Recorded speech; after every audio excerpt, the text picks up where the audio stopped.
Hello students, कैसे हो आप सभी। आज मैं आपके YouTube channel easy bio teach पर लेके आई हूँ Madhya Pradesh public service commission की तरफ से जो फूड सेफ्टी ऑफिसर की वैकेंसीज रिलीज़ की गई हैं उसके लिए एक्सपेक्टेड सिलेबस को आज हम यहाँ पे डिटेल में डिस्कस करेंगे कि कौन कौन से टॉपिक हमारे लिए यहाँ पे इम्पोर्टेंट टॉपिक्स हैं और हमारा क्या सिलेबस यहाँ पे रहने वाला है। तो यहाँ पे टोटल हमारी 14 यूनिट्स रहने वाली हैं एंड यहाँ पे हम जो पार्ट 1 को डिस्कस करते हैं, मतलब हमारे यहाँ पे टोटल 14 पार्ट्स रहने वाले हैं एंड यहाँ पे जो पार्ट 1 है उसके अंदर हमारे यहाँ पे केमिस्ट्री के टॉपिक्स रखे गए हैं।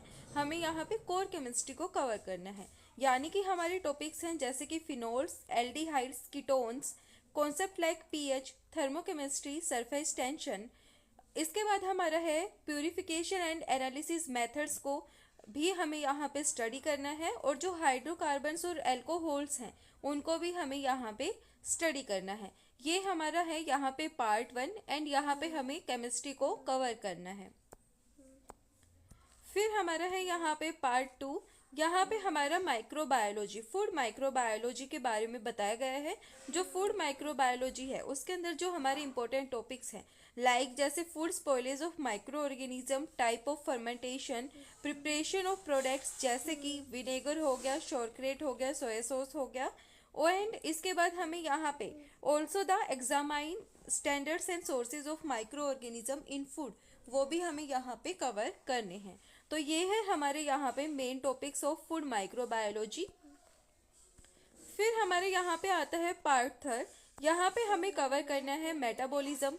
मेटाबॉलिज्म क्या होता है, एंजाइम की क्लासिफिकेशन को कवर करना है, विटामिन्स को कवर करना है, बायोमोलिक्यूल्स को कवर करना है, मिनरल्स को कवर करना है एंड टॉक्सिन का क्या इम्पैक्ट होता है फूड के ऊपर, हमें वो यहाँ पे पढ़ना है। पेस्टिसाइड्स के बारे में पढ़ना है और जो फूड एडिटिव्स हैं उनके बारे में हमें यहाँ पे पढ़ना है। जो पार्ट 4 है उसके अंदर हमें यहाँ पे बताया गया है जो हमारी ह्यूमन फिजियोलॉजी है उसके टॉपिक्स हमें यहाँ पे कवर करने हैं। जैसे कि यहाँ पे हो गया circulatory system, respiratory system, digestive system, nervous system, reproductive system, इनको हमें यहाँ पे डिटेल में डिस्कस करना है।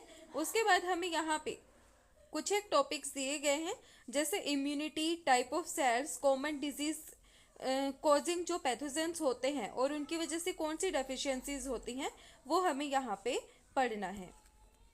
फिर हमारा आता है पार्ट 4, यहाँ पे हमें बायोटेक्नोलॉजी के एस्पेक्ट्स में पढ़ना है। जैसे स्टैटिकल एनालिसिस हमें यहाँ पे पढ़ना है। स्टैटिकल एनालिसिस के अंदर हमारे मेन जो टॉपिक्स हैं वो है मीन, मोड, मीडियन। उसके बाद रिग्रेशन, ये हमारे यहाँ पे क्या है इंपॉर्टेंट टॉपिक्स हैं। स्टैंडर्ड डेविएशन वगैरह ये हमारे क्या है यहाँ पे हमें कवर करने हैं। उसके बाद हमें जो जीएमओज हैं, जेनेटिकली मॉडिफाइड ऑर्गेनिज्म हैं, वो हमें यहाँ पे डिटेल में डिस्कस करने हैं और बायोरेमिडिएशन के बारे में हमें पढ़ना है। उसके बाद कुछ एक टॉपिक दिए गए हैं जैसे कि बायोमैग्निफिकेशन हो गया, प्लांट और एनिमल टिश्यू कल्चर एंड इनकी एप्लीकेशंस को हमें यहाँ पे पढ़ना है। फिर है हमारा पार्ट 6, यहाँ पे हमें एग्रीकल्चर, हॉर्टिकल्चर, क्रॉप्स के बारे में पढ़ना है, सोयल फर्टिलिटी के बारे में पढ़ना है, ड्राई लैंड फार्मिंग के बारे में पढ़ना है और जो एमपी एग्रीकल्चर प्रैक्टिसेस हैं उनकी तरफ फोकस करना है। फिर यहाँ पे हमें field crops production and pest management के बारे में पढ़ना है। पार्ट 7 के अंदर हमें यहाँ पे live stock and dairy production, covering animal diseases, artificial insemination और जो इकोनॉमी की इम्पोर्टेंस है लाइव स्टॉक की मध्य प्रदेश के अंदर वो हमें यहाँ पे पढ़ना है। फिर हमारा आता है पार्ट 8, यहाँ पे हमें पोस्ट हार्वेस्ट फिजियोलॉजी पढ़नी है और जो फूड प्रिजर्वेशन टेक्निक्स हैं हमें वो यहाँ पे पढ़नी है। फूड लॉ को हमें यहाँ पे डिटेल में पढ़ना है और जो Indian regulatory framework for food safety, यानी कि हमारी जो इंडियन रेगुलेटरी सिस्टम है उसको हमें यहाँ पे कंप्लीट पढ़ना है। फिर हमें यहाँ पे जो पार्ट 9 है उसके अंदर जो हिस्टोरिकल प्रोस्पेक्टस है मध्य प्रदेश का, हमें वो यहाँ पे डिटेल में डिस्कस करना है। जैसे कि historical and political evolution of Madhya Pradesh including tribal movements, different dynasties and 20th century political struggles, ये हमें यहाँ पे पार्ट 9 के अंदर कवर करने हैं। फिर है पार्ट 10 और पार्ट 11। यहाँ पे हमें जो मध्य प्रदेश कल्चरल प्रैक्टिसेस हैं, जो हेरिटेज हैं, उसके बारे में यहाँ पे पढ़ना है।